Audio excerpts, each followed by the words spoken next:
Well, when I was in Japan a few months ago, I had done some soft shopping, and I had planned on going back and picking up a number, but I ended up having to cut my trip short because my wife got sick.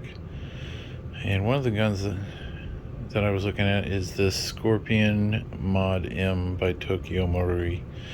I really like the size, I like the weight.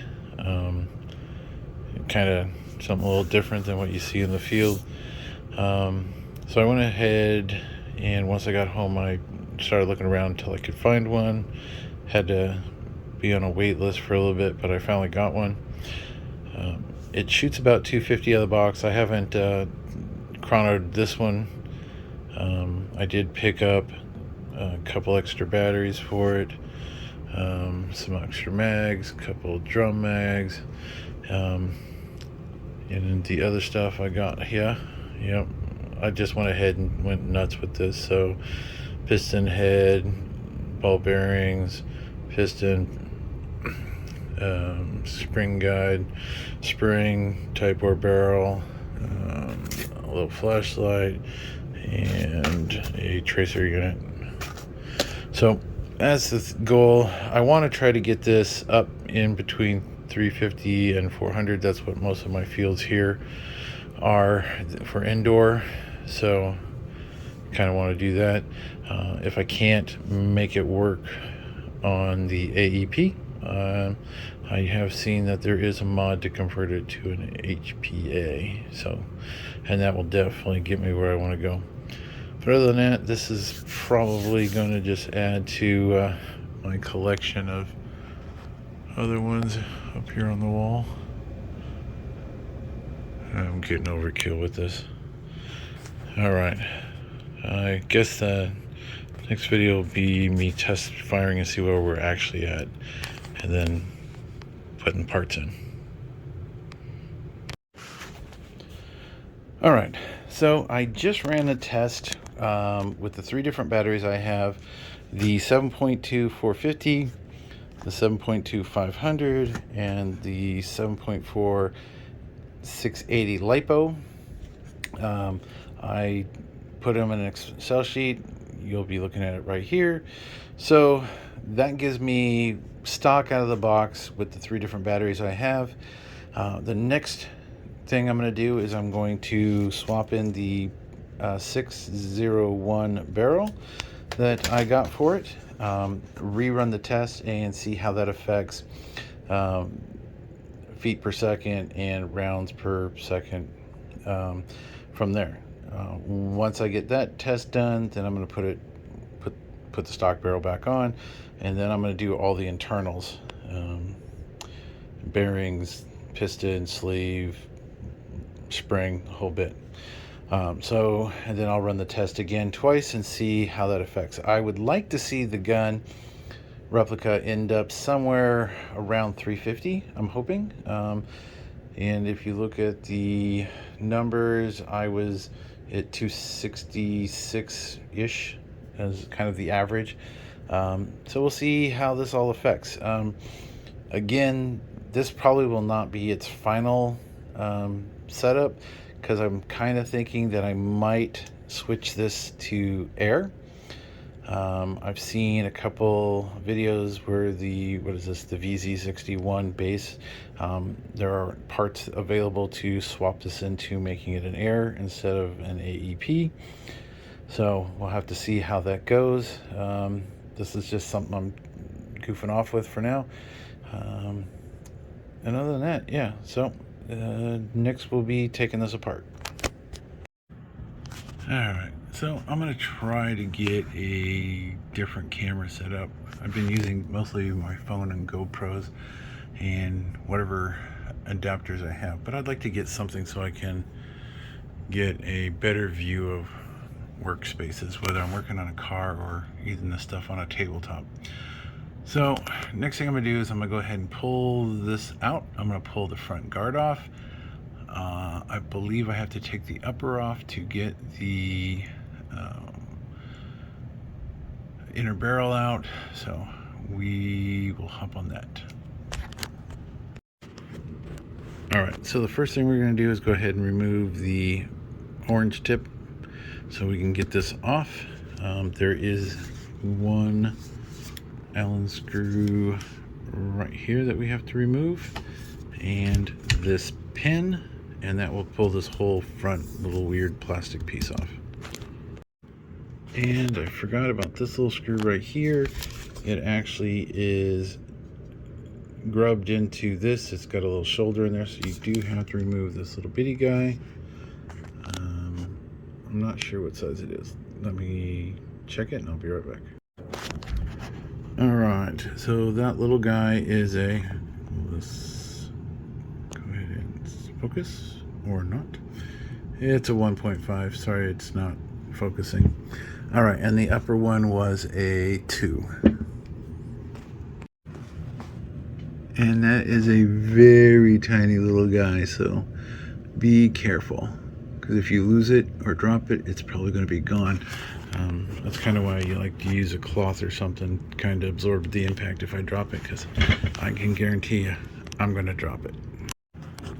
Alright, like I said, you can see the shoulder here. Let me see if I can pick that up. See the shoulder there? That's where that little grub goes. There's the front. Now it's starting to look like a standard Scorpion again a little bit. And the next part is to get the upper off. Okay, so all you have to do, literally pull straight forward once you get that pin out. On this, there's no other parts holding the upper on, so just the one Allen that was in the pick rail and that pin, and that's it, and it slides right off. The trick that I find is putting it back together and not cutting into these wires, and getting your selector switch back into the correct place. Mine seemed to be off to start with, so it is cammed, and there is a key, so I don't know if there's a way to make that line up better. I guess I'll have to look at that when I get into the gearbox. Alright, so now that I got that all apart, and all we have to do, we don't have to do anything else. All we got to do is pull this inner barrel out. Alright, and now I just need to get that out so I can swap in the new barrel, and that's going to take both hands because so we'll be back once I get that swapped in. Alright, so no tools really needed to take the barrel out on this. Just twist the barrel a little bit. That will push these two prongs up here at the top off of this little guy. And then you can remove this from this guy. Oops, now it's all falling apart on me.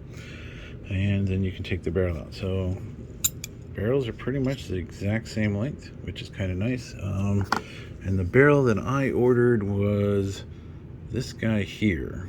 So I'm assuming it works and fits in here. And as you can see, it says inner diameter is a 6.01 and it is a 182 milliliters. I am so tired. But yeah, so that is what I ordered, and let's see, is there any other part numbers on there? Nope. So yeah, that is what I ordered right there. So I haven't seen a lot of videos on people working on these, so I know it's been around for a minute, but I'm gonna go ahead and throw this together because most of the videos I see is people just using them as a secondary, and for me, I kind of think I want to try to use it as a primary, at least to have fun with. So now I'm going to put the inner barrel back in, put this all back together, and then we'll test fire that. Okay, and just like that, that is back together. Can you see that? Okay, so that's all back together. I did go ahead and lube up the O-ring and the bucking, so that's all lube. Go ahead and put the spring back in, and we'll get this back together, and then we'll go do some test fires, and then we'll come in and take that whole gearbox apart. All right, let's see what happens. All right, a little bit of fidgeting and I got this back together. This still is not lining up. I did try to adjust it. It doesn't really matter because it's just until I take it fully apart. So I did put battery in it, and it does fire. Well, it did until I put it neutral. All right, so I'm gonna go out and test it real quick, see what my measurements become. I'm not gonna put the cover back on because that affects nothing, and I'm not gonna put the the tip back on because I'm just shooting into a fence in the backyard, so nothing to worry about. So I'm gonna go ahead and do some test firing, and we'll be right back. Okay, so here is the numbers for what happens with the 601 barrel. Across the board, it picked up roughly 12 to 15 feet per second, as you can see on the chart. And then as far as rounds per second, the two 7.2 batteries actually lost about 0.3 on average per second, where the LiPo battery actually picked up 0.8 roughly. And again, they're all shooting roughly, even on full auto, roughly about 280. The LiPo, for some reasons, 280.4. The 7.2 450 was 281 even, and the 7.2 500 was 282. So not too bad. So next we're going to go ahead and disassemble the upper, pull out the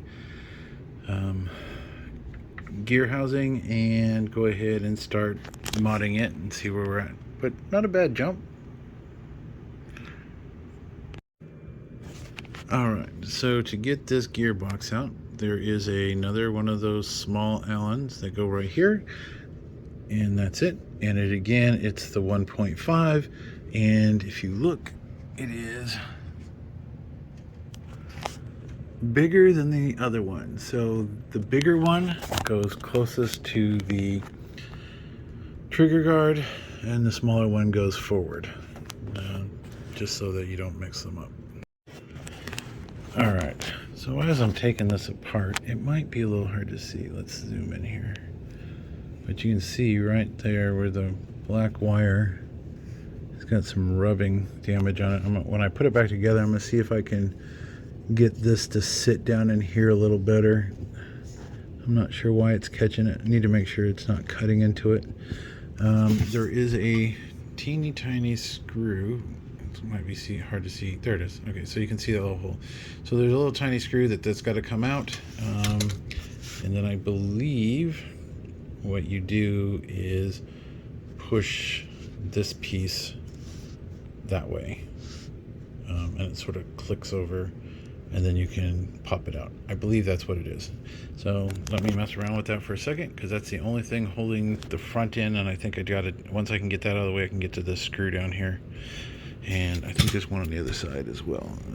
You can't really tell because that thing's in the way.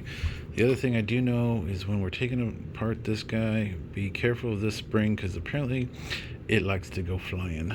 So don't lose your tiny Phillips head. Alright, so I thought you twisted it the other way. It might be hard to see, but you're going to twist it counterclockwise, and that piece will slide right out of there. Alright, once you get that piece twisted out, you just push the gearbox forward just a little bit with your finger, and it should pop straight out. And then what we have left here are these two wires. I got a little flashlight here trying to get some more light on things. So the red wire and the black wire are just slipped onto those pins. Just kind of make note where they line up. So the red one is on the right hand side, and the black one is towards the center. All right, those two just pull straight out, and then you can just lay that over there for now. Now the fun part. These are torque spits, and I'm gonna have to figure out what size those are real quick. All right, that little piece of wire is bugging me because it was kind of chafing, so I got myself some heat shrink tubing out of the garage, and I'm going to go ahead and just put a little piece right here because it's the closest to this hot side, and that's where we're getting a little fraying, and I don't want to have a chance of anything jumping. The other problem that I'm having is these, and the smallest size that I have, let's see, is a T8, and I am not feeling like that's actually connecting. It might be. So let me see if that's actually working. If it is, we're in business. If not, I'm going to have to make a trip to the store tomorrow and pick up a smaller size. But I believe it's a T8, so let me try. All right, so I got those 4 T8s out. They were kind of and then I didn't do too bad getting this apart, actually. I only had these 2 gears pop out of place. Not too bad. That little tiny ass spring is still in there. I'm gonna have to figure out what I'm gonna do to fix that real quick. Sorry, I'm getting all moving around. But there is the spring and all of that jazz. So that's all going to be put together with the new parts. And I'm going to swap out these plastic bushings. Actually, there's one still stuck right there. So I'm going to swap out the plastic bushings for the metal one, for the bearing ones. And I'm going to clean all this extra lube out of there. So that's what we're going to do next. Alright, so I cleaned up this side. All the grease is out. We're going to go ahead and put in the bearing set. And then I will take this other side apart and then do the same thing on it. Alright, so I figure I might as well go ahead and do this before tackling that. So we're going to replace the spring guide, the piston head, the piston cylinder, and they call this the hard piston plus. So we're going to replace all of that and the spring. Are there part numbers on any of these guys? I can never tell. But here, let's see. I don't really see a part number. I will look that up and put that in the description if I can find it. All right, so I got those 4 bearings in. They were kind of fidgety, but I got them in. I'm gonna wait to do that. So far, it hasn't been too bad, but I will take my time on that so I don't send any small parts flying. All right, so I assembled the piston head onto the body. I put some grease on it, and I just need to swap the head into the new barrel, put the spring in, and put the thing in, and that will be set aside, and then I'll start doing the other side of the gearbox. So I'll finish putting this together real quick so I can just be done with it for a minute. Alright, so the other interesting thing is this dark one here is the stock spring, and this other one is the new spring. So it's going to have a little bit more tension on it. I don't remember what spring this was. It doesn't say anywhere on the package, at least not in English, so I'm not sure. Alright, so I've got this all back together. To get the O-ring in here, I would suggest lots of lube on everything, and it seemed to pop in once I did it. It took me a couple tries. It kept wanting to push the O-ring out initially, so we're going to go ahead and finish that up real quick. Alright, I don't know if I can see how this is all laid out. So look at the different gears. Okay, so I'm going to start with this one. I think think this one is next.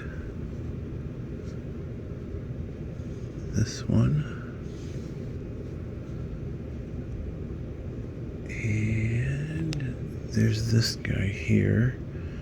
He's kind of wedged in there. Okay.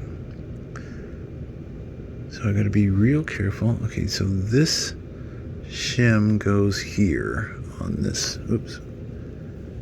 Where'd the shim go? Oh, there it goes. Okay, so that shim goes with that gear. So that was the only gear that was shimmed, this center one. I'm going to go ahead and take this black piece out, and I'll come back to that. Okay, I think that's got it. Alright, so I have the new ball bearing bearings in place. There were two shims, one here and one on that gear. So now the next trick is we're going to go ahead and do reverse order. So I guess this guy goes in first, then this one, and then this one here. Where is it? This one right there, this one, and then that one in the middle is last. And then the trick is to get all that shit to balance and not have it shoot across the room.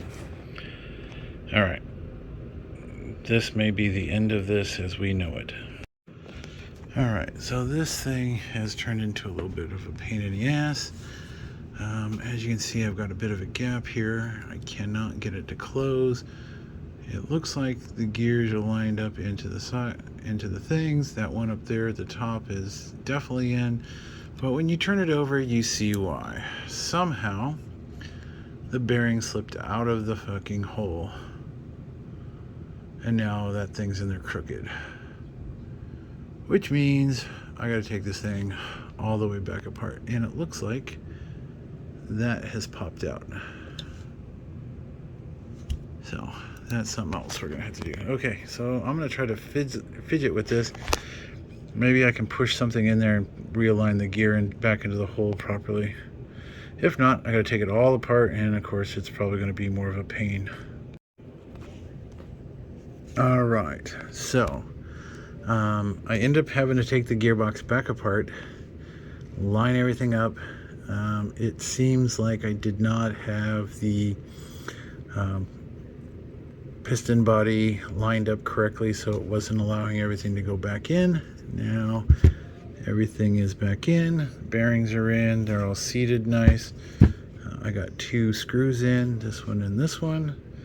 I'm going to put the other two in. I'm going to hook up the motor to the piston to the body, and then I'm going to put a battery in it and just see if everything works before I put it back together, because this is the first time I've ever taken a gearbox apart, so I don't know. We'll see if this still works. All right, so bunch of fiddling. I finally got everything back together where I wanted it, and let's see here. I got a battery hanging out. So we do have single and we do have auto. All right, so next thing I'm gonna do is go ahead and just tighten this up real quick, take it outside and do a couple of shots and see what kind of numbers we're getting, and seeing if this was even worth all of this effort. I found a little silver grub screw. And it's probably not to this, because I didn't take any silver ones out, but it's probably to one of those. I'd do my guess, because I was working on those last. All right, so we got all the internal parts have been swapped out except for the motor. I did start looking for a new motor, but I'm not sure what I'm going to do next. So just curious to see what this brings it up to, and we'll go from there. Well, we have come to a screeching halt. So last night I got the gearbox all put back together. It seemed to be working fine. Went outside, fired about, I don't know, maybe 10 rounds. Everything seemed okay. It was firing sort of slow on the single action. It was like zoop, zoop, kind of, but as soon as you go to the full auto, no problem. Then all of a sudden it stopped shooting BBs. So I checked the mag because I thought maybe I ran out or didn't have it wound, and it was all fine. So I went back into the gearbox. I thought, well, if nothing else, I'll put it back to stock and see if that fixes it. Upon starting to take it apart, I had this little black piece here fall out of the gearbox. And I thought, well, that's kind of strange. I don't know where it came from. And it wasn't until I got to messing around with it, might be a little hard to tell, but it is the end of this tappet plate. I guess this is what this is called, which is what cycles the BB into the chamber. Yeah, it's completely snapped off. I have spent the day Googling this part. I've reached out to Tokyo Marui to see if they have a replacement I can order or buy from them somewhere. There supposedly is an aftermarket one, but I have not been able to find it. I thought it was a 9-ball part, but the one that keeps coming up doesn't look like this tappet plate. It's different, so I'm not really sure what the hell that's about. So I have found a 3D printed part that somebody has made. So what I'm going to do is try to print some up. I have a 3D printer, so I'm going to try to print some up. I have some ASA. I don't have any carbon fiber or PETG. I don't have any of that. I only have just standard PLA currently. So I'm going to go ahead and try to print one up and see if I can get this to work. The one file I found said it needed a little tuning, which means sanding and filing to make it fit right. So I'm going to try a couple of different options. But yeah, so we're kind of stuck with that. So that kind of ends this process until I can get another part or build a part. I want to pull apart my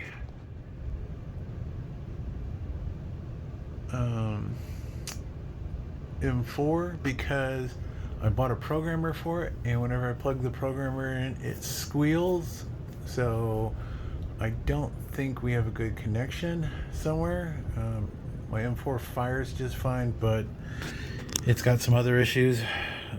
I can't change any of the settings. So all right, well, thanks for watching, and hopefully we can get this back together. I'm going to go ahead and reassemble everything because I hate leaving things in parts like this because it's easier to lose things. So I'm going to completely reassemble everything. I'm either going to put the tappet plate back in with minus the little broken piece. This way it's completely reassembled and I don't have a problem. So yeah, that's kind of a bummer.